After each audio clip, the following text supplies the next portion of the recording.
So my tomatoes are doing pretty well. I know it's weedy and messy around them, so they're kind of hard to tell, but really they're doing quite well. And they're at different heights. These ones down here on the right are the oldest ones, and they're progressively younger as we get down through here. And they've been doing really well, except for down in that last little bit.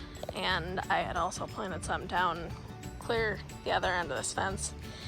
And the cows got into them one night. We had been letting them out here so they could eat the grass in the driveway and in the yard and stuff. So they apparently got bored and got in there and ate the tops off some of them down there. But I'm not too worried because there's a pretty easy way to get more plants, and I'm going to show you how to do that. I'm going to use this guy as an example, and I knew I was going to be doing this earlier in the season, so I haven't pruned super heavily before now.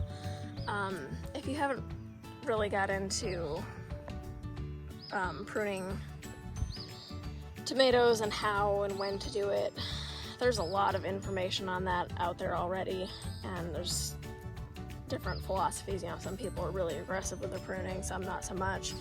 And a lot of that's going to depend on the type of tomato you have and the area you're in, so I'm really not going to get into that right now. But to cover the basics, most people trim off the lower leaves that are close to the ground, that might touch the ground, because those can attract disease basically. But the other thing you trim off aside from just the branches are called suckers, and that is, I don't know if it's going to show super well, but okay, like right here. This is the branch, the leaf branch.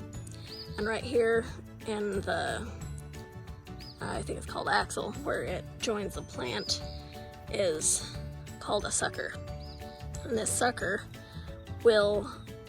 can grow into another plant if allowed to. And we could just leave it on this plant and it would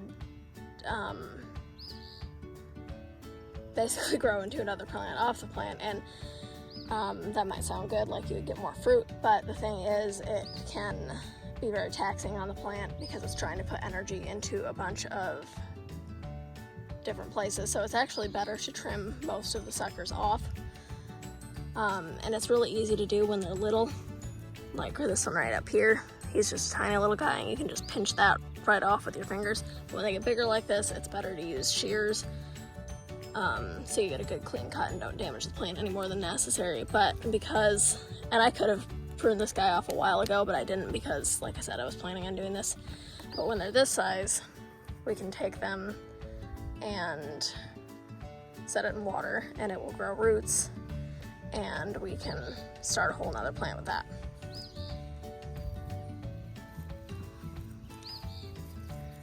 Here is another one right here that I actually, and I'm going to go ahead and trim that leaf off too that was with that one.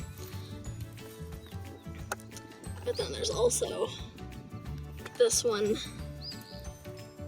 these guys here, that I came in before, and I did go ahead and trim off the leaf branches that were below them, but I left the suckers so they could get bigger, so I'm going to go ahead and trim those off now and take them too.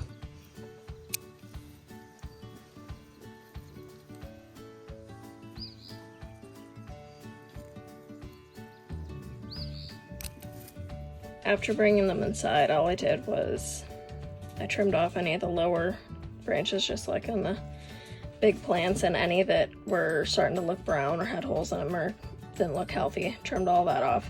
And then literally you just stick them in a jar of water. And it's already been a few days, and you can see a couple of them are already putting out roots. And I'm pretty confident that the rest of them will too. These are some that I started probably about 2.5 weeks ago now. And you can see they've got quite a bit of root development. And I probably could just directly plant them at this point, but it is very, very hot right now, and it's been putting a lot of stress on the plants I've already got out. Yeah, I've been having to water because we haven't gotten any rain, and we're not forecasted to get any rain for at least another week. So instead of putting them out directly, I'm gonna go ahead and put them in this 6-pack and keep them where I can keep them out of direct sun and keep them watered good until they have a little bit more development, and then I'll go ahead and plant them.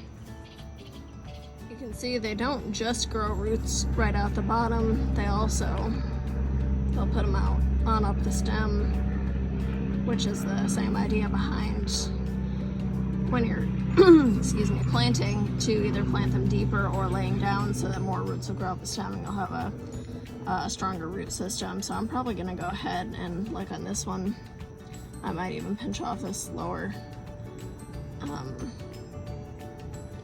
leaf branch, and I'll probably plant it up to at least cover those roots, so that'll be about an inch up the stem. And I'll probably do the same thing on the other ones, even if they don't have roots coming out there already, because they will, if they're allowed to. And that'll be better for the overall health of the plant down the road. Alright, they're all potted up, and I'll go ahead and give them a drink. And like I said, I'll probably not let them get a lot of direct sunlight right now while it's terribly hot, and I'll go ahead and put them in the ground when we have a little bit better conditions for it. If you're wondering why you would go to the trouble to do this instead of just planting more seeds, there's a couple advantages to doing it this way. One, if you're trying to grow a certain type of tomato, this is a clone of, these guys are clones, that's what they're called, of whatever parent plant you took them off from. Whereas anytime you plant from a seed, there's going to be some genetic variability potentially, especially if you're growing around other varieties. And also, you know, seeds cost money unless you've saved your own seeds. If you're buying seeds, usually when you buy a packet of tomato seeds from normal, you know, any normal seed supply house, you're getting a regular packet, you're probably going to get somewhere between 25 and 50 seeds, which may be plenty for a lot of people, but first of all, they might not all germinate, they might not all make it to planting. And second of all, you know, you might want more than that. So rather than having to spend the money to buy more seeds, you can just do this and have clones of the plants you already have that are basically free, because you would have been clipping off those suckers anyway. So now you've got more plants out of them instead of just throwing them away. Another advantage is that doing it this way, you get ready to plant a lot faster. You know, like I say, it's been a little over 2 weeks since I put these in, and you know, if they were a little bit bigger and I had a little bit better conditions, I wouldn't have been afraid of just putting them directly in the ground. So in any case, within just say 2 to 3 weeks, you can have a plant that's ready to go in the ground, whereas when you're starting from seeds, you're usually looking at probably 8 weeks, give or take, with tomatoes, depending on where you live and how early you start them and all that. So you've cut your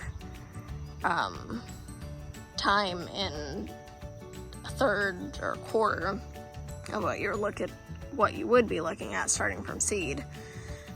So it's a lot faster, and it's also easier. Seeds are a little bit more delicate. You've got to start them in special, well, you don't have to. It works.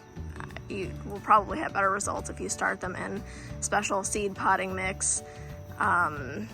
I use a heat mat and a grow light and all that, and I'm not saying you have to, but I've had good results doing it that way. But anyway, it takes more resources and time and energy to start from seeds, whereas these guys, you stick them in a cup of water and they grow roots and you plant them and you're done. So there are advantages. It's also going to extend your harvest, which with indeterminate tomatoes, if you keep watering them and fertilizing them, they're going to keep growing anyway. But still, if you can start some plants a little bit later in the season like this, it's probably going to help extend your harvest and make sure you have healthy producing plants for longer. So there's a lot of advantages to doing it this way. Yeah.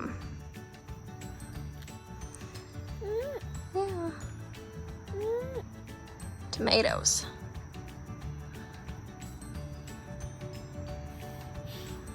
Yeah. So anyway, if you try it, let me know. and good luck if you do. Oh, well, we're gonna stick that guy back in now. Alright, thanks for watching.